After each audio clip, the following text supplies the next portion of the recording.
Hey guys, welcome to 3-Player Co-op. This week we're discussing the Xbox Live Arcade release of Minecraft. I'm Mark. I'm Sean. And I'm Mike. So Minecraft was originally a PC release and it got loads of updates, went through a beta phase, and it was pretty extensively tested by the community until it was finally released as a retail title, and then it was brought into the Xbox Live market for 1600 points. So what about you guys? Have you picked it up? I of course have, as you can see from videos on my channel so far. Hit subscribe if you haven't already. Actually, I bought it on the strength of your very fine tutorial videos. I made a point of not making the same mistakes you did, like getting caught underground with the sea coming in upon me, but it looked really fun and really creative and quite different. So I've also bought the game, but I made a conscious decision to actually not watch the videos, or I didn't want there to be a risk that I was just doing what I'd seen you do already. I think a big part of the appeal in Minecraft is you make it your own game. Yeah, that is the big thing about Minecraft, and it's one of the things I brought up extensively in my review. It is really a case of creating your own adventure, blazing your own trail, and discovering all these new things that others mightn't have done. For example, building the USS Enterprise in the sky, or just building a little shack that you can call your own. It's interesting that people build stuff from other fiction, like the USS Enterprise. I mean, I immediately thought I could build Castle Grayskull, if I remember what Castle Grayskull looked like, and that would be amazing. But right now, I just want to discover the world and just wander around and see what's what. Interestingly, I actually started in a tree. The contrast between my own world and the tutorial world was amazing. Like, in the tutorial world, discovering that town and that castle, I was amazed, and it just opened my eyes to the possibilities. And that's just the tip of the iceberg, really.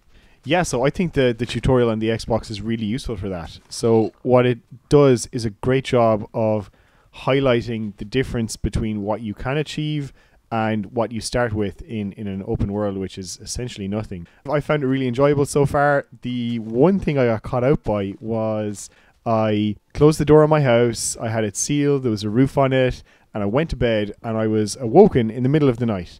And I've subsequently found out, thanks to Mark, that was because I put my bed beside a wall.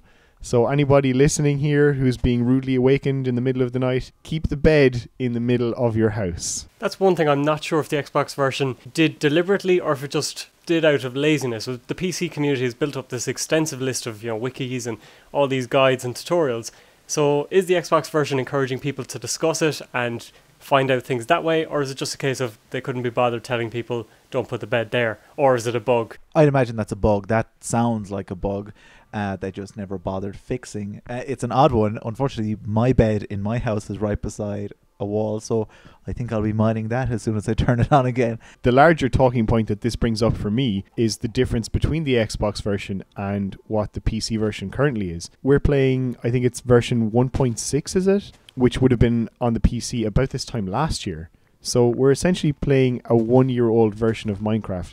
Now, I don't know what the differences are between the current version and what we're dealing with. So obviously we're missing out on a fair amount, because a year is a long time, and in Minecraft it's almost half of its lifetime, right? It doesn't have Kinect support yet. That's going to be something coming along the line. Well, there's the option there for downloadable content. It's just a case of what can they possibly sell us. Yeah, I imagine that most of the DLC stuff was just mods before, so I would feel a little hard done by if I was expected to pay for certain items. Though, I suppose if lightsabers, for instance, were introduced, I'd probably just pay for it. Some things just have me.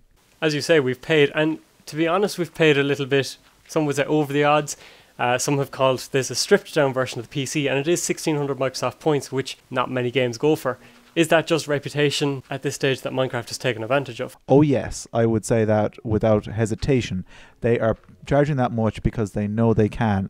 All I hope is that this doesn't become the norm, the way 1200 points is now the norm for new titles. Yeah, I have to say the price point did give me cause to pause. So I bought Trials Evolution straight away. That was 1200 points, and I didn't hesitate. I thought, you know what, they deserve my money.